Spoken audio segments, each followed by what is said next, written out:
तुम दोस्त हो हमारी। जब हम 20 साल के थे ना, तब तुम मेरे साथ सोने का सपना देखते थे। हमारे साथ सोगी ना, सपना पूरा करोगी ना?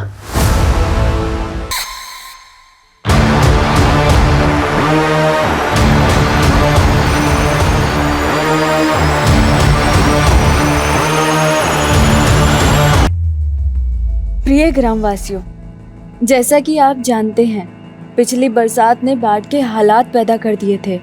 सबकी फसलें बिगड़ गई थी, सबकी जिंदगी उजड़ गई थी। लेकिन एक उपाय है जो सबको फिर से आबाद कर सकता है, पर उसके लिए कुछ लड़कियों को कुर्बान करना होगा। वो लड़की चाहे किसी की बहन हो, बेटी हो या बीवी हो, चलेगी।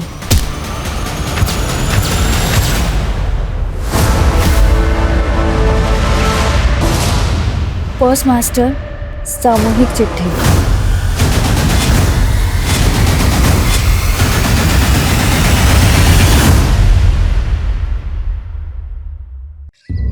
हम ऐसे गांव में रहते हैं जहाँ दूर दूर तक सिर्फ जंगल है। लगता था जैसे पूरे देश से कटे कटे कहीं वीराने में रहते हैं। हमने तो सोच लिया था पंख लगा के कहीं फुर हो जाएंगे, लेकिन एक गलत फैसले ने हमको आसमान से सीधा धरती पे गिरा दिया। चांदी सा बदन मिट्टी में मिला लियो तुम।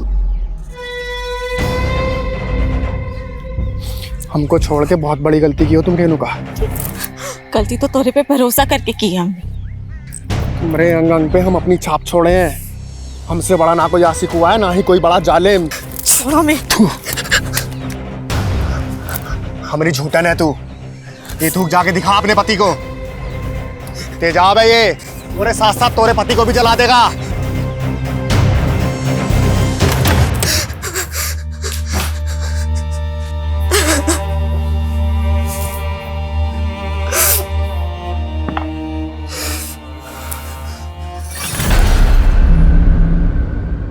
रेनू, का हाल बना रखा है यार? का है? का हुआ? वो खेत से आए तो थक के आकर बैठ गए। कपड़ा बदल के आते हैं।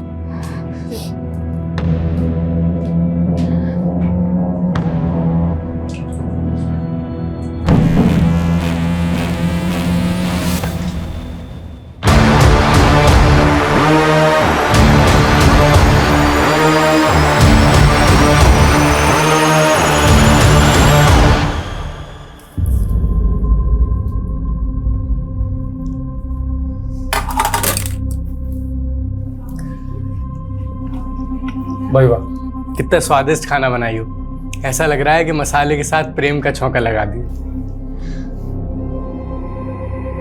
खुल के मुस्कुरा भी नहीं रही हो। कोई बात है का? बोलो ना। राशन खत्म हो गया है। राशन? हाँ, और बनिया इस बार उधार नहीं देगा, बकाया है उसका। तुम इतना भी नहीं समझते का? मोहनवा मिला था ना, अब उसका नाम जुबान से निकल नहीं रहा है। वो हम आपको परेशान नहीं करना चाहते थे। परेशानी पहले कोनो कम है का? ऊपर से राशन, जेब में कौड़ी नहीं है। खाने पे काहे गुस्सा रहे? तो किस पे गुस्सा है? अब नहीं जाता खाना वाना हमसे। परेशान मत हो दीदी, इस बार बारिश की वजह से जो फसल बिगड़ी है उसी से हताश है भैया, और कुछ नहीं। हताश तो हम भी गए हैं जीवन से मीनू। कभी कभी मन करता है कि जहर खा के हम खुद ही मर जाएं। दीदी ऐसा मत बोलो, सब ठीक हो जाएगा। अच्छा राशन खत्म हो गया ना, हम तुम्हारे जेठ जी से कह के मंगवा देंगे। नहीं नहीं मीनू, हम कुछ कर लेंगे। अरे माना कि हम उम्र में छोटे हैं, लेकिन रिश्ते में तो हम बड़े हुए। तो अब एक जेठानी अपनी देवरानी का ख्याल भी ना रखे।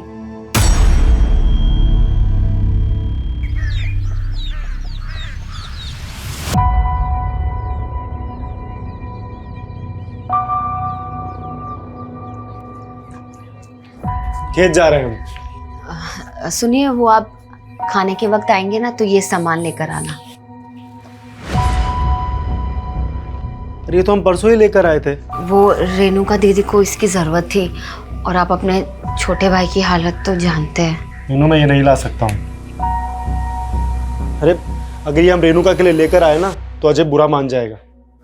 और वैसे भी तुम तो जानती हो हमें और रेणुका को लेकर पहले से ही अजय के मन में क्या चल रहा होता है। अरे कमलेश भैया, वो चौपाल पे पूरा गांव वालों को बुलाए मुखिया जी। क्या है? वो पूरा गांव वालों के नाम कोनो सामूहिक चिट्ठी आया है। सामूहिक चिट्ठी?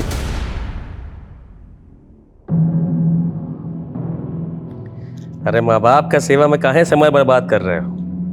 विधायक हो गए हो, जनता का सेवा करो। बाबा जी हम जो भी हैं आपके ही आशीर्वाद से हैं। हमको बेटे का भी थोड़ा फर्ज निभाने दीजिए ना। राकेश देखो ना, अब हमें इससे भी अच्छे से नहीं दिख रहा। लगता है नंबर बढ़ गया है। फिर से चेक करवा दो ना हमारा आँख। अरे हम ले चलेंगे तुमको, उसको बहुत काम रहता है। भैया जी, मुखिया जी संदेशा भिजवाए हैं। उनकरा गांव में कोनो चिट्ठी आई है, बड़ा बवाल मचा है। कौन सी चिट्ठी?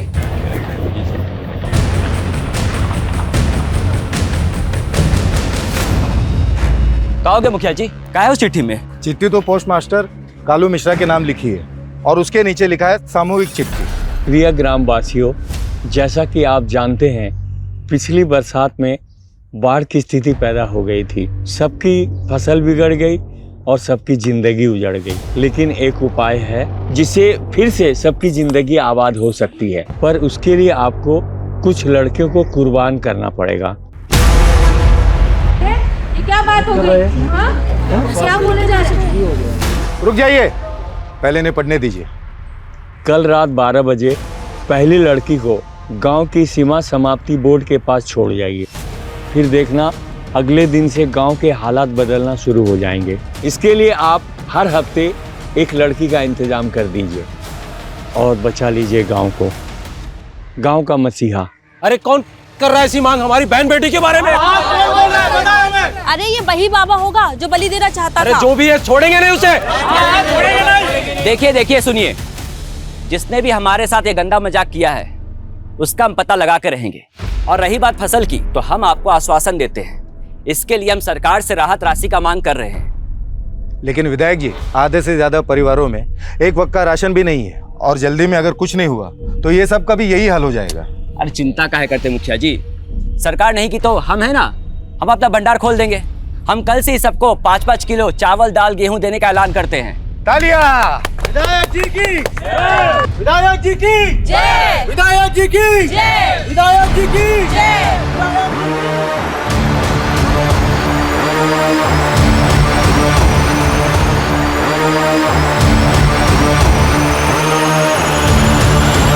ये विधायक जी थोड़ा बहुत मदद कर भी दिए ना तो इस समस्या का समाधान नहीं होने वाला।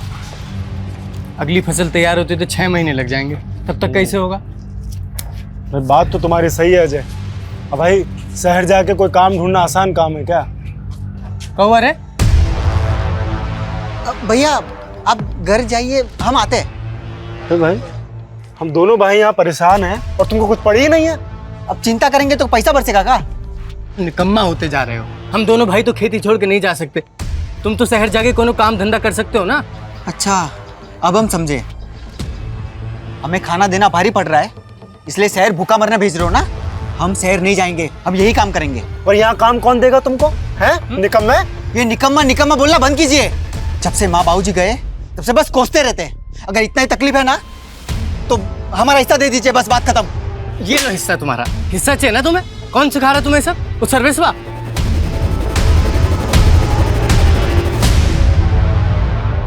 ये तुम्हारा विधायक भाई तो हाथ ही नहीं आ रहा है। क्या बोले थे तुम हमको? तुम्हारा भाई हमारे नए प्लांट के लिए हमें जमीन दिलवाएगा। कब दिलवाएगा? गांव वालों का मसीहा बन रहा है राकेश, इसलिए आपको जमीन नहीं दिलवा रहा। लेकिन आप चिंता मत करिए, हम है ना, आपको ये जमीन भी दिलवाएंगे और आपका प्लांट भी वहीं लगवाएंगे।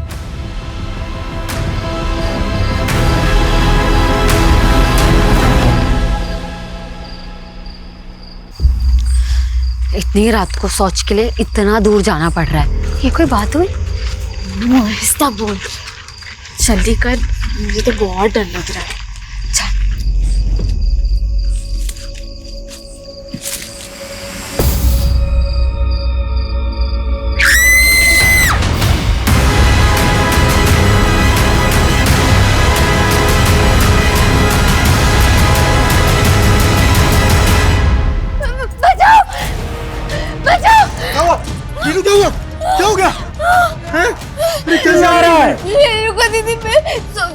जब भी जबरदस्ती हमारा इसमें अभी कौन लोग थे? हाँ तीन लोग मुंह में कुछ था।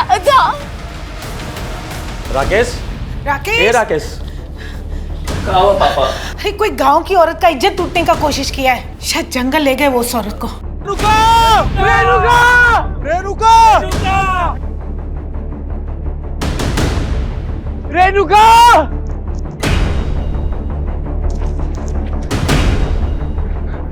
क्या हो गया? विधायक जी, हमारी बीवी और भाभी सोच के लिए आए थे।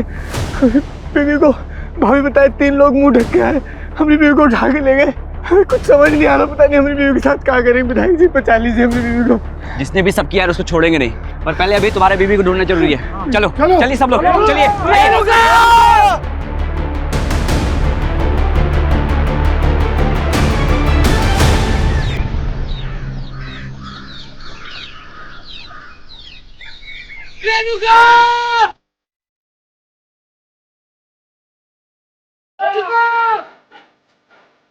विधायक जी, और रेणुका वहां पे। चल चल चल चल चल आओ।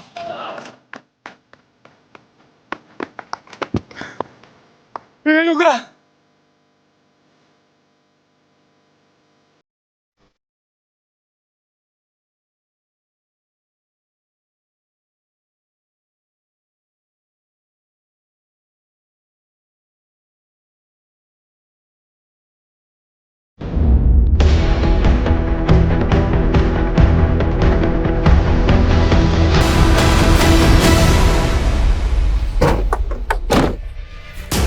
चलिए पीछे हटिए, पीछे हटिए, पीछे हो जाइए। आइए पीछे आइए।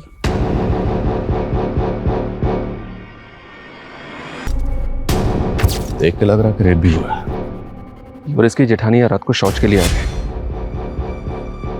देखिए इंस्पेक्टर, सिर्फ हमारे इलाके में नहीं, ये हमारे खुद के गांव की महिला के साथ ऐसा कांड हुआ है। आप लोग जल्द से जल्द पता लगाइए कि कातिल कौन है। विधायक जी, कातिल को ढूंढना हमारा काम है, वो हम करेंगे, लेकिन उससे पहले हमें उस चश्मदीद का बयान लेना होगा जो कल रात इनके साथ थी। बताइए कल रात क्या हुआ था? वो लोग 3 लोग थे। तीनों ने अपना चेहरा ढका हुआ था। वो लोग तो हमारे साथ भी जबरदस्ती करना चाहते थे। हम कैसे जैसे वहां से भाग निकली, लेकिन अपनी दीदी को नहीं बचा पाए। उनमें से किसी एक का भी चेहरा देख पाई हो? अपने किसी को नहीं देखा। पर हम जानते हैं साहब कौन किया है सब। कौन? मोहन साहब। कौन मोहन? रेणुका का पहला पति। पहला पति मतलब रेणुका की आपसे दूसरी शादी थी? जी साहब।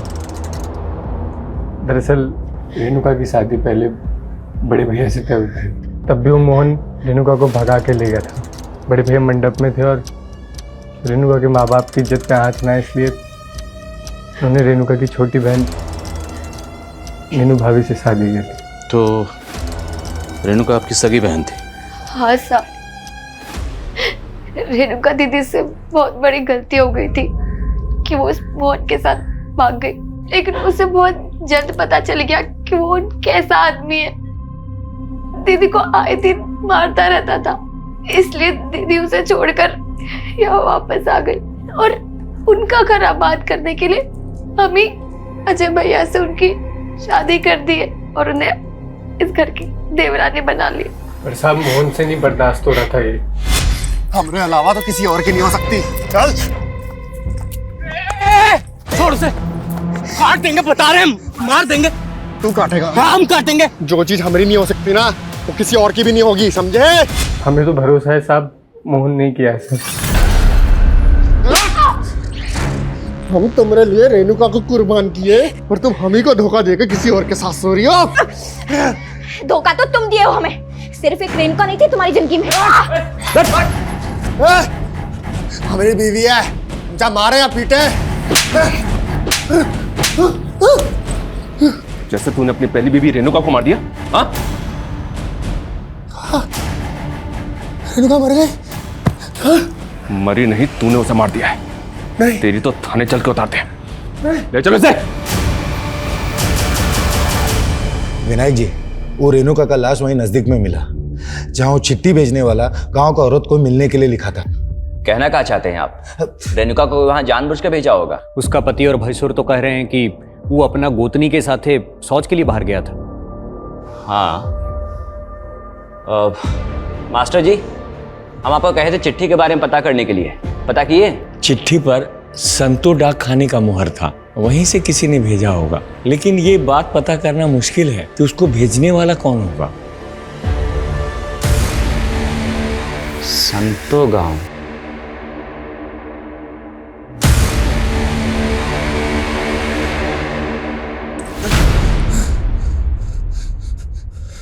रेणुका पर हमरा हक था, तो कैसे अजय के साथ बर्दाश्त कर लेते हम? पहले उसको छोड़कर दूसरी शादी कर ली, और दूसरी शादी करने के बाद पहली बीवी वापस चाहिए। हाँ, चाहिए थी। रेणुका धोखा दी थी हमको, और जो हमको धोखा देता है उसको बख्शते नहीं है हम। इसलिए रेणुका को मार दिया? हाँ, मार दिए। मारने से पहले उसके साथ रेप भी किया था? हाँ किया होंगे शायद, हम बहुत न सहमत है। अब ये बताओ, तेरे साथ दो लोग और कौन थे? कौन दो लोग? वही दो लोग जिनके साथ मिलकर तूने रेणुका का रेप और मर्डर किया। बोल। अरे हम खुद थे अकेले। बता दो दिया सब कुछ जो बताना था। ये इसने मानेगा, इसको उल्टा लटकाओ और तब तक उसको उधेड़ते रहो जब तक उन दो लोगों का नाम ना बताए। कौन दो लोग? अरे कौन दो लोग? रेणुका की बहन मीनू ने बताया था कि उन पर हमला करने वाले 3 लोग थे, पर ये मोहन, ये तो अपने अलावा किसी और का नाम ही नहीं ले रहा। लगता है इस मोहन का नशा अभी तक उतरा नहीं है सर। इसकी एक बार और धुलाई होगी ना तो ये बाकी 2 नाम भी उगल देगा। हालांकि वो साफ साफ कबूल कर रहा है कि उसी ने किया, पर मुझे उसकी बात पर यकीन नहीं हो रहा। लेकिन सर उसने ये कबूल तो किया है कि रेणुका को उसी ने मारा है। हाँ, लेकिन अगर कोर्ट में जाके मुकर गया तो? उसका बयान गवाहों के बयान से मैच नहीं हुआ तो? कोर्ट में उसे पेश करने से पहले हमारे पास कंक्लूसिव एविडेंस का होना जरूरी है। सर रेणुका की प्रिलिमिनरी पोस्टमार्टम रिपोर्ट के हिसाब से ये तो क्लियर कि उसका रेप हुआ है, लेकिन उसकी बॉडी पे कहीं भी नहीं मिले। हो सकता है कि रेपिस्ट ने कॉन्डोम यूज किया। अगर ये कांड वाकई मोहन ने किया है तो बाकी 2 लोग कौन थे जिन्हें ये बचाने की कोशिश कर? सर गांव वालों से एक अजीब सी बात पता चली है। रेणुका की हत्या के कुछ दिन पहले गांव में एक चिट्ठी आई थी, और सर वो चिट्ठी गांव के सभी लोगों के लिए थी। कैसी चिट्ठी? अरे विवेक, तुम कब आए शहर से? बस अभी आए भैया। तिवारी जी, ये दोबारा आपसे मिलने की जिद कर रहे थे तो हमने सोचा बुला ले। बैठो। हम चाय भिजवाते हैं। देखिए, हम आप लोगों को पहले ही क्लियर कर दिए थे। देखिए राकेश जी, अगर ये प्लांट पहले बना होता तो आज गांव के लोग उसमें काम कर रहे होते, और फसल क्या बिगड़ गई, सब भूखे मर रहे हैं। देखिए, गांव में पहले एक मौत हुई है, हम बहुत डिस्टर्ब्ड हैं। आप लोग जाइए अभी। भैया एक मिनट, मेरी बात तो सुनिए। भैया देखिए, ये ना सबसे अच्छा मौका है। सारे गांव के लोग भूखमरी से परेशान हैं, और गांव में अभी भी एक मौत भी हुई है। सबका ध्यान वहाँ भटका है। आप ना इनको प्लान के लिए अप्रूवल दे दीजिए। इसमें हम सबका फायदा है, आपका हमारा सबका फायदा है इसमें। बस कर विवेक, हम अपने फायदे के लिए गांव वालों को धोखा दे दे। और सुनो, अगर तुम दोबारा इनको यहाँ लेकर आए ना तो हमसे बुरा कोई नहीं होगा। जाओ, चुपचाप चाय पिलाओ और निकालो यहाँ से।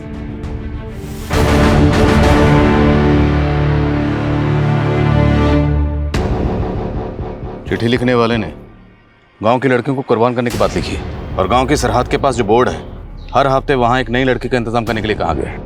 और चिट्ठी लिखने वाला खुद को गांव का मसीहा बता रहा। जहाँ रेणुका की लाश मिली वहाँ से सीमा समाप्ति का बोर्ड ज़्यादा दूर नहीं है, और लड़की को वहीं छोड़ के जाने की बात लिखी। लेकिन साहब, हम सभी गांव वाले इस वाहियात शर्त के खिलाफ थे।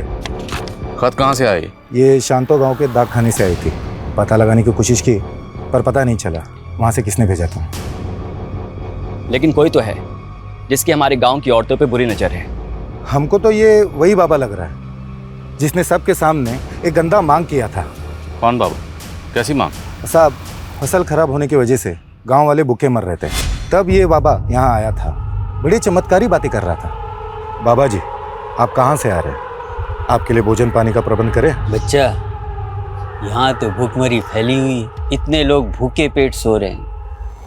हम यहाँ भोजन नहीं करेंगे, हमसे ये पीड़ा देखी नहीं जा रही। बाबा जी, इस पीड़ा का कोई उपाय है? क्यों नहीं, इसलिए तो यहाँ आए। कैसा उपाय बाबा जी? पूजा करना होगा, और इस पूजा में एक इंसान की बलि देनी होगी।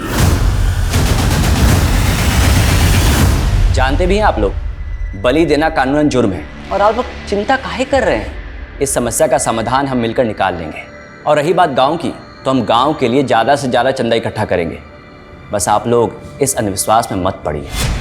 विधायक जी सही बोले थे, इसीलिए हम सब उस बाबा की बातों में नहीं आए। एक बाबा गांव में आया और वो बलि देने की बात कर रहा था। आप दोनों जिम्मेदार ओहदों पर हैं, सरपंच, विधायक। आपको पुलिस को इतला करनी चाहिए थी। कौन था वो बाबा, कहाँ से आया था? मालूम नहीं सर। आपने उसकी शक्ल तो देखी होगी, चेहरा याद होगा उसका? जी साहब, याद है। स्केच बनवा सकते हैं? बिल्कुल सर। इस बाबा की तलाश तो करते हैं, पर मुझे ऐसा लग रहा है कि उस खत को रेणुका के मर्डर से जोड़ के देखना ठीक नहीं है। मोहन तो पहले कबूल कर चुका है। अगर ये मोहन ने किया है तो बाकी 2 लोगों का नाम क्यों नहीं बता? क्योंकि मीनू कह रही थी कि वो 3 लोग थे, तो बाकी 2 लोग कौन थे? मीनू, हम मोहन के लिए ना कमलेश जी जैसे इंसान को धोखा दिए थे, और तुम बोल रही हो कि हम उसके छोटे भाई के साथ शादी कर लें। दीदी, हमें तुम्हारी चिंता है। अब तो हमारे माँ बाप जी भी नहीं रहे, और तुम ऐसे अकेले रहोगी तो वो मोहन तुम्हारा जीना मुश्किल कर देगा। और कमलेश जी को भी हमने मना लिया है, वो जानते हैं कि वो मोहन ही गलत था। वो लोग तो तुम्हें एक दूसरा मौका देना चाहते हैं।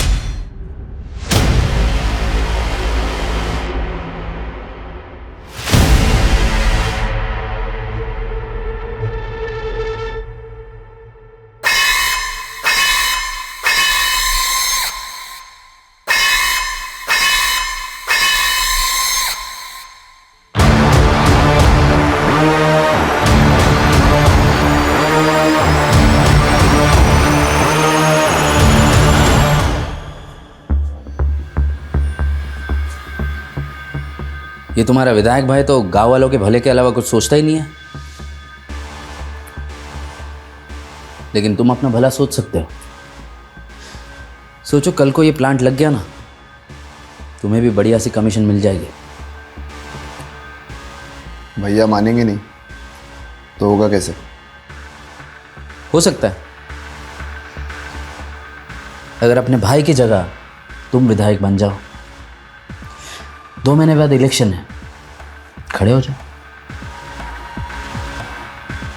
भैया के खिलाफ हम इलेक्शन लड़ेंगे, एक दिन भी खड़े नहीं हो पाएंगे। जानते हो ना, पूरा गांव ने मसीहा मानता है। लेकिन अगर कुछ ऐसा हो जाए कि तुम्हारा भाई इलेक्शन ही ना लड़े तो फिर तो तुम्हारी जीत पक्की। राकेश भैया इलेक्शन ही ना लड़े,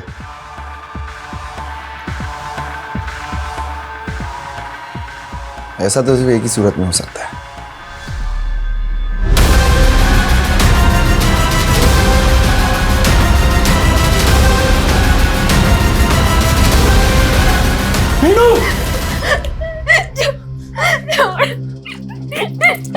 क्या कर रही हो ये?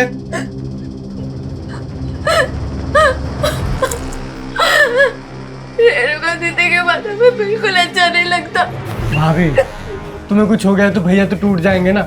हमें ना अभी रेणुका के कातिलों को सजा दिलवानी है। किरण! किरण! छूट गए तुम। तू क्या सोची हमारे अंदर होते ही अपने आशिक की हो जाएगी? यहीं से हो रहे थे ना तुम दोनों? कहाँ है वो? यहीं छुपा कोई नहीं है। हम कह रहे हैं ना, कोई नहीं है। देखो हमारी बात सुनो, कोई नहीं है यहाँ। चुप! कहाँ है वो? जब हम बोल रहे हैं कोई नहीं है यहाँ, समझे आप? जिंदा नहीं बचेगा तेरा आशिक, जानती हो ना? हमारी पहली बीवी का भी हत्या का आरोप है हम पे। तो मुझे पुलिस वाले छोड़ काहे दिए? मोहन को पकड़ने वाला आज तक तो पुलिस वाला पैदा नहीं हुआ है, समझी? बड़े साथी रहे हम।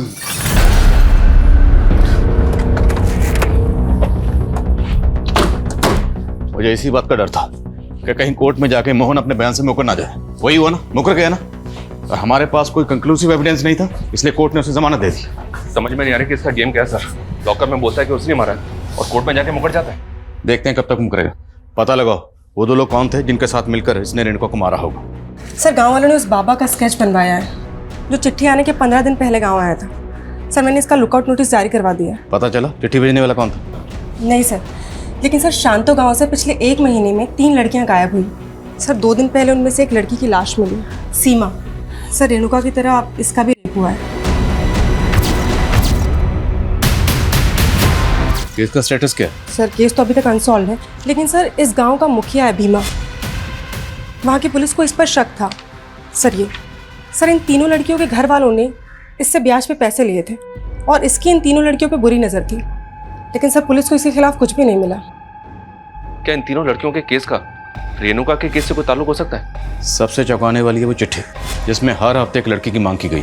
जरा पता करो इन दोनों गांव में ऐसा क्या कॉमन है जिसका हमारे केस से ताल्लुक है। और बोलो।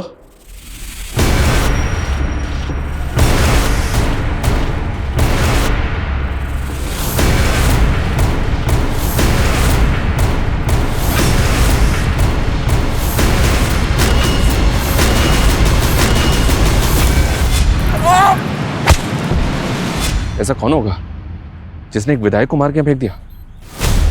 शायद मारकर फेंका नहीं गया, यही मारा गया। कौन मारा है हमारे विधायक जी को? हाँ बताइए, कौन मारा है? किसने मारा है? छोड़ेंगे नहीं छोड़ेंगे, हम ढूंढ के निकालेंगे। देखिए बात सुनिए, चुप हो जाइए, चुप हो जाइए आप। पुलिस अपनी कार्रवाई करेगी, भरोसा रखिए। लेकिन मैं आपसे अपील करता हूँ, आप में से कोई ऐसा काम नहीं करेगा जिससे इलाके का अमन चैन बिगड़े। पुलिस को अपना काम करने दीजिए। विधायक जी की बॉडी को सबसे पहले किसने देखा? सुबह शौच के लिए आए थे, तभी देखा था हमने। साहब ये वही है जिसने रेणुका का मर्डर किया है। कौन? मोहन, जिस पे तुमने पहले भी शक जताया था? हाँ साहब वही मोहन, लेकिन आप उसे छोड़ दिए थे। उसके बाद हम विधायक जी के पास गए तो उन्होंने हमें आश्वासन दिया था कि वो हमें इंसाफ दिलवा के रहेंगे, लेकिन अब देखिए उनके साथ क्या हो गया।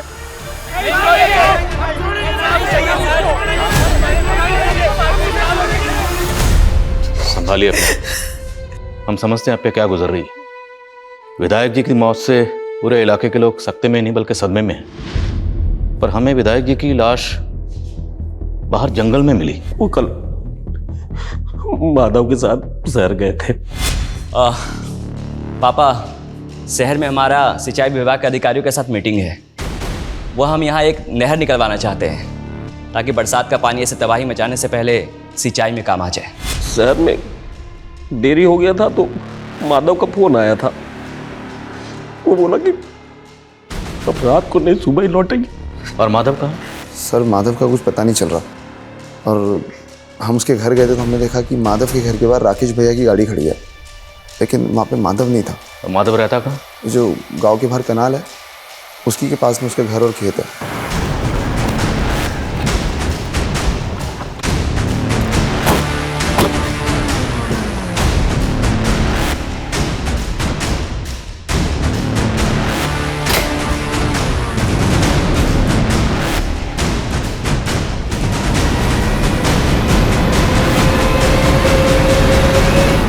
सर घर में कुछ भी सस्पिशियस तो नहीं मिला है, लेकिन विधायक जी की कार यहाँ पे खड़ी हुई है। इसका मतलब यह है कि विधायक जी रात में यहाँ जरूर आए होंगे। माधव विधायक राकेश का राइट हैंड है। अगर उसने ये किया है तो किस मकसद से? Excuse me sir. हाँ बोलो।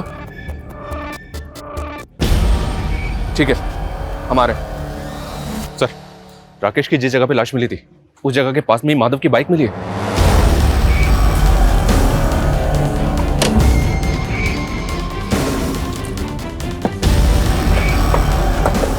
यही सर।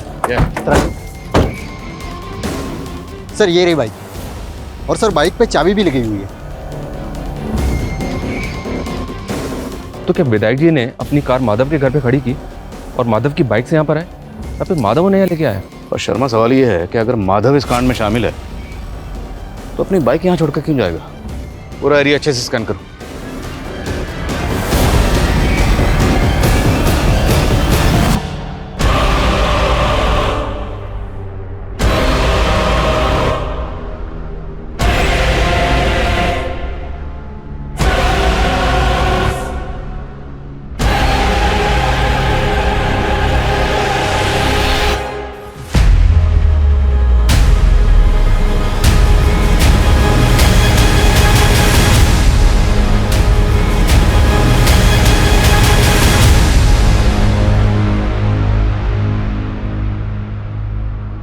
सर राकेश और माधव के फोन कल एक ही साथ बंद हुए थे। माधव को आखिरी कॉल गांव के पीसीओ से ही आया था। अब ये पता नहीं चल रहा है कि ये कॉल उसे किसने किया होगा। रेणुका के रेप और मर्डर के 5 दिन बाद विधायक राकेश का भी कत्ल हो गया। क्या ये दोनों केसेस आपस में कनेक्टेड है? इस मोहन की क्या खबर है? मोहन का भी चौकन्ना है सर, घर से बाहर ही नहीं निकल रहा है।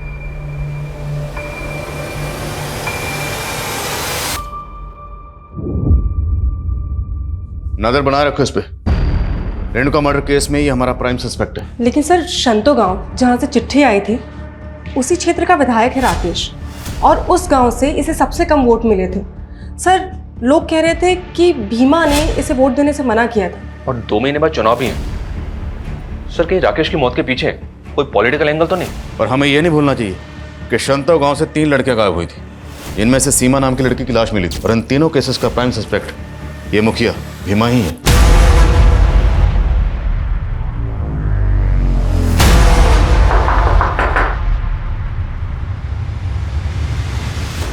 गजब बात कर रहे हो। उस सीमा को मारने में हमारा हाथ होता तो ऐसे घर पर बैठे होते हम। अब घर के अंदर और घर के बाहर क्या करते हैं, आपके चरित्र का पूरा विस्तार पूर्वक वर्णन है हमारे पास। और सिर्फ सीमा ही नहीं, आपके गांव की 2 लड़कियां और गायब हैं, और आप और आपका गुट विधायक राकेश के खिलाफ था ना? तो इसका क्या मतलब? उसका मर्डर का इल्जाम भी हमारे माथे मर दोगे? इल्जाम नहीं मरेंगे, अगर मर्डर किया है तो साबित करेंगे। फिलहाल आप ये बताइए कि आपके गांव से ये फतिंगा गांव चिट्ठी गई थी, उस चिट्ठी में आपका रोल और मकसद क्या है? ऐसा है इंस्पेक्टर साहब, हवा में बात मत कीजिए। किसी भी चिट्ठी से हमारा कोई लेना देना नहीं है। छोड़ो मुझे, छोड़ो, छोड़ो, छोड़ो, बचाओ, बचाओ, छोड़ो, छोड़ो, छोड़ो। क्या हो रहा है सब? पकड़!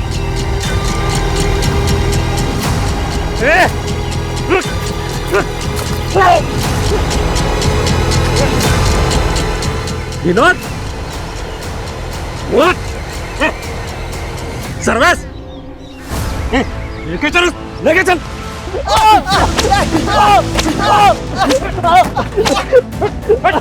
देखिए साहब, ये रेणुका का देवर और उसका दोस्त क्या हरकत किए हैं।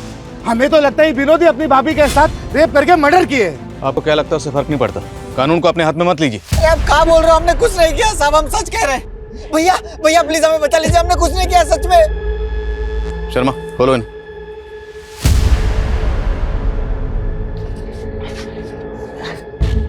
फोन कहाँ तुम्हारे? सर वो हम सोशल मीडिया के लिए वीडियोस बनाते हैं, वो खुद आई थी, वो हमारी दोस्त है। कौन? वो लड़की।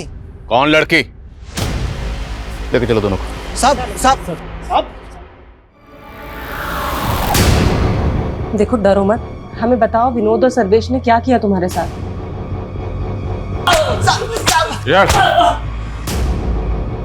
साहब हमने आपको कहा था ना वो हमारी दोस्त थी। उस लड़की ने तुझे बचा लिया, और तुम दोनों के मोबाइल में ये तेरी भाभी रेणुका का वीडियो क्या कर रहा है? ये तो हमें विनोद ने दिया था। साहब गलती हो गई थी, भटक गए थे जो इनका वीडियो बना लिए। अपनी भाभी के साथ रेप और मर्डर किया इसके साथ मिलकर, और तुम लोग ये बताओ और तीसरा कौन था तुम दोनों के साथ? नहीं साहब, हमने कुछ नहीं किया साहब। उठो इनको। साहब साहब साहब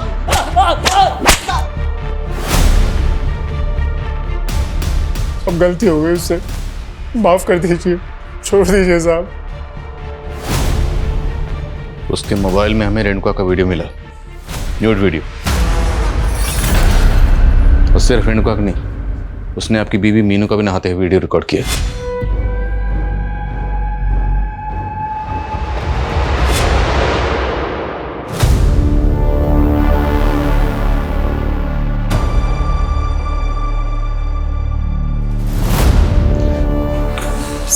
खबरियों से बाबा परंतु की लीड मिली।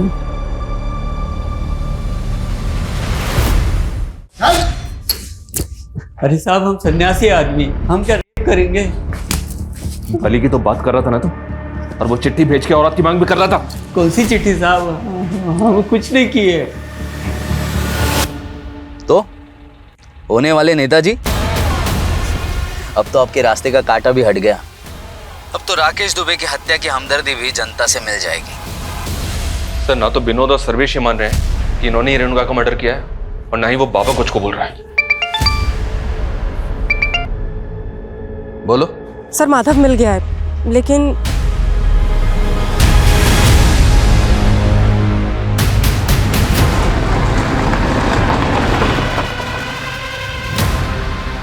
सर जहाँ राकेश जी की लाश मिली वहाँ से ये जगह 1000 मीटर की दूरी पे। और सर रात को बारिश होने की वजह से यहाँ गड्ढे में पानी भर गया था, इसलिए पता चला कि यहाँ गड्ढा खोदा हुआ है। मतलब उस रात सिर्फ विधायक राकेश ही नहीं, माधव का भी कत्ल हुआ। तो गड्ढा इसलिए खोदा गया ताकि माधव की लाश को यहाँ छुपाया जा सके और हमारा शक किसी पे जाए। सब कुछ सोच समझ के प्लानिंग के साथ किया गया। सर इस गड्ढे में माधव के साथ साथ ये राकेश जी का भी फोन मिला है। इस फोन का डाटा रिकवर करो। अब हमें रेणुका के कातिल के साथ साथ विधायक राकेश और माधव के कातिल को भी ढूंढना होगा।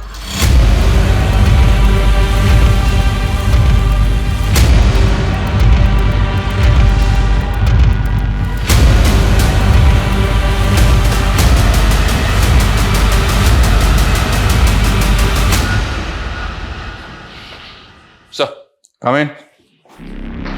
सर राकेश जी की डिटेल्ड पोस्टमार्टम रिपोर्ट, उनकी आंखों में लाल मिर्ची के ट्रेसेस मिले। लाल मिर्ची? जी सर, ऐसा लगता है कि पहले उनकी आंखों में लाल मिर्ची डाली गई, उसके बाद उनको टॉर्चर किया गया। और सर माधव की प्रिलिमिनरी रिपोर्ट भी यही सजेस्ट करती है कि उसकी आंखों में लाल मिर्ची डाली गई। इतना बेरहमी से मारा है हमारे बेटे को। जिस बेरहमी से विधायक जी और माधव को मारा गया है उससे तो ऐसा लगता है जैसे किसी ने कोई गहरी रंजिश निकाली।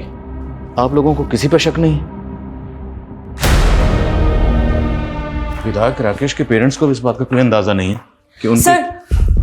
सर हमने राकेश और माधव दोनों के फोन का डेटा चेक किया सर, उसमें 2 दर्जन से ज्यादा लड़कियों के न्यूड वीडियोस हैं और सर उन वीडियोस में इन लड़कियों के साथ कोई जबरदस्ती कर रहा है। कहीं माधव भी तो नहीं है? अगर ये वीडियो रिप्ले करो, पॉज करो, जूम करो।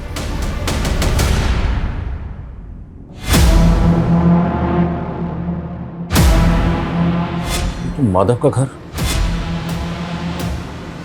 मतलब ये सारे कांड माधव के घर में हो रहे थे। शर्मा, माधव के घर को एक बार अच्छे से स्कैन करो और पता लगाओ वीडियो में जो बाकी लड़कियां हैं वो कौन है। सर ये लड़कियां फतिंगवा गांव की लग रही हैं, क्योंकि सर इसमें से एक वीडियो मीनू का भी है।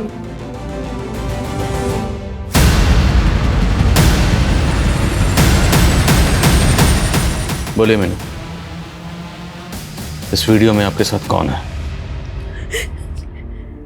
साहब सारी फसल खराब हो गई थी, भूखे मरने की नौबत आ गई थी।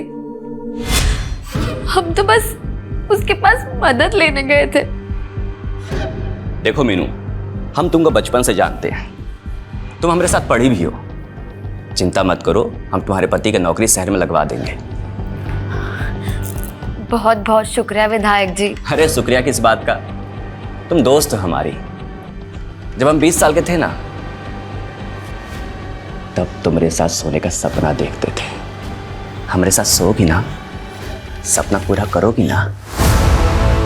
हम तो बस मजबूरी में उसके आगे झुक गए, लेकिन उसने हमारी वीडियो बना ली ना। उसने हमारे पति को काम पर लगाया, बस हमारे मुंह पर 500-600 फेंक देता था। रेणुका के साथ भी ऐसा करता था? नहीं साहब, दीदी ने हमें ऐसा कुछ तो कभी नहीं बताया। रेणुका पे जिन लोगों ने हमला किया था वो 3 लोग ही थे। हाँ साहब।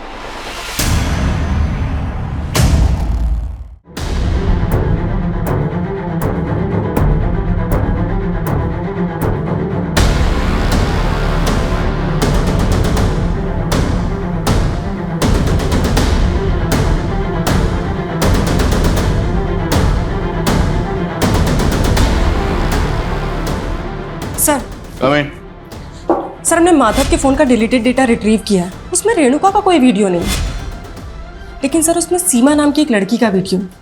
सर ये वही लड़की है जिसकी लाश हम संतो गांव में मिली।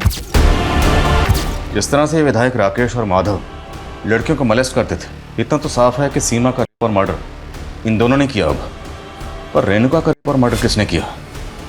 और अब ये राकेश और माधव, इन दोनों को मारने वाला कौन होगा?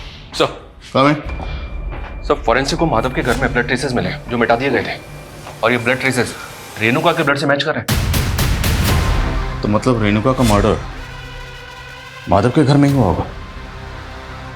और मीनू ने तो हमें कुछ और ही कहा था। मीनू तुम अकेली लड़की नहीं थी जिसको राकेश ने मोलेस्ट किया था। इस गांव की 1 दर्जन से ज़्यादा औरतों को उसने मॉलेस्ट किया और हमने उन सबसे बात की। पता उन्होंने हमें क्या बताया कि जब भी राकेश के सामने खुद को बख्शने के लिए गुहार लगाती थी तो राकेश उनके सामने एक शर्त रखता था। वो शर्त क्या थी कि अगर वो खुद को बचाना चाहती हैं तो उन्हें अपनी जगह किसी दूसरी लड़की को लाना होगा, अदला बदली। उसने ये शर्त तुम्हारे सामने भी रखी हो। अरे रे, इसमें रोने की कौन सी बात है? जैसा हम बचपन से सपना देखे थे तुम्हारे साथ सोने का, उसी तरह हम रेणुका के साथ भी सोना चाहते हैं। उसको मना के ले आओ और तुम आजाद हो जाओ। अब ये बताओ कि वो 2 लोग कौन थे जिनके साथ मिलकर तुमने ये किया?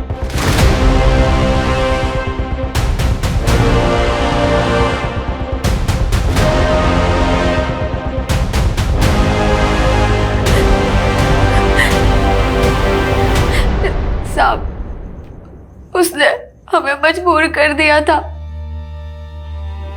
लेकिन हम बगावत नहीं कर सकते थे क्योंकि सीमा ने बगावत की थी और उसने उसे मार दिया। सीमा ने बगावत की थी? हाँ, सीमा ने हमें खुद बोला कि वो गांव में चिट्ठी भेज उस राकेश को चेतावनी देगी कि वो राकेश ही है जो गांव को बात करने के लिए गांव की बहन बेटियों की मांग करता है, ताकि सारे गांव वालों को राकेश की सच्चाई समझ आए। हम रेणुका दीदी को वहां नहीं लेके जाना चाहते थे, पर हम मजबूर थे। मीनू, तुम हमें यहाँ काहे लेकर आई हो? वो नहीं लाई है, हम बुलाए हैं तुमको। जब तुम 17 साल की थी ना, तुमसे चुम्मा मांगे थे। तुम हमें यहाँ इसलिए लेकर आई हो? हम चिल्ला चिल्ला कर ना लोगों को सब बता देंगे। ए, तू चिल्लाएगी? चल तुझे बताता हूँ। चल चल चल।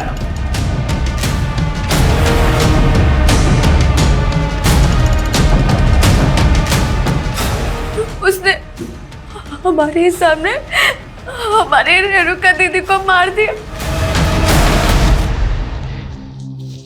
सुन, और जितना कहानी तुमको बताए हैं ना, गांव वालों को वही सब बताओगी तुम, नहीं तो तुम्हारा भी यही हश्र करेंगे। हम बहुत डर गए थे साहब, इसलिए वो 3 आदमी वाली झूठी कहानी सबको बतानी पड़ी। हम अपने पाप के बोझ तले दबते जा रहे थे। हम जीना नहीं चाहते थे। हम रेणुका के हथियारों को सजा जरूर दिलाएंगे। हम रेणुका दीदी के हथियारों को कभी सजा नहीं दिला सकते। काहे? हाँ भाभी, तुम जानती होगा उन्हें? सब जब भाभी हमको बताएं कि वो राक्षस हमारी बीवी, बर्दाश्त नहीं हुआ साहब हमसे। हमने उसे लालच दी कि हम एक लड़की के साथ अदला बदली करना चाहते हैं और उस माधव को फोन कर उस जगह पर बुला लिए।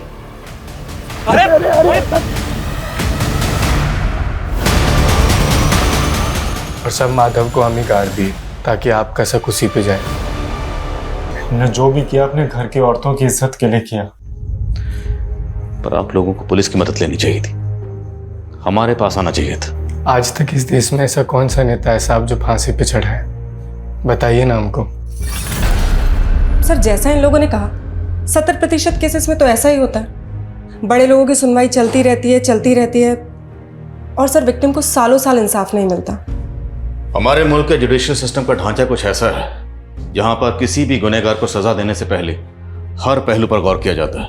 मैं मानता हूं कि कुछ केसेस में इंसाफ मिलने में देर होती है, पर इसका मतलब ये नहीं कोई कानून को अपने हाथ में ले। कानून ये हक किसी को नहीं देता। इंसाफ मिलने में देर भले ही हो जाए,